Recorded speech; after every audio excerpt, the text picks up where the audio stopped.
I was watching the news there yesterday and some today, and I see they got old Dr. Fauci testifying in front of Congress. And, I guess he was.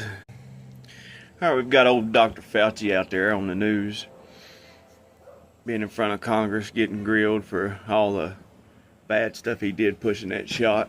Biden giving him a preemptive pardon and all that. I just sitting there thinking about that shot. No, they ought to lock him up about that. They knew it was crooked. All the Democrats and everything, they probably bought stock in Pfizer and Moderna and whoever the heck these people were that produced this shot. They all bought stock in it so they could push it and get rich.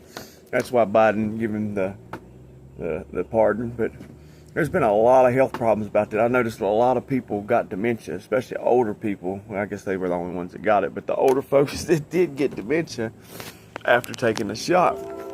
And you want to know who the first and foremost one? Oh, President Biden was the first dude to get that shot. And look at him. It wasn't a few months down the road. He got dementia.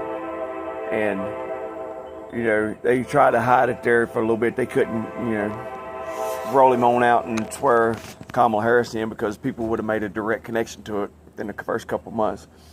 So they kept him in there stumbling and couldn't even talk. He was like a stroke victim or a baby. It was bad. So everybody that got that shot, I hope the best for you, but we need to hold some of these people accountable. Oh, Fauci's over there pleading the fifth on a tie color and the color of a carpet. That ought to just be contempt of Congress and lock that man up. He couldn't plead it because he's been pardoned, so get him for contempt of Congress. Lock him up. Let's do something.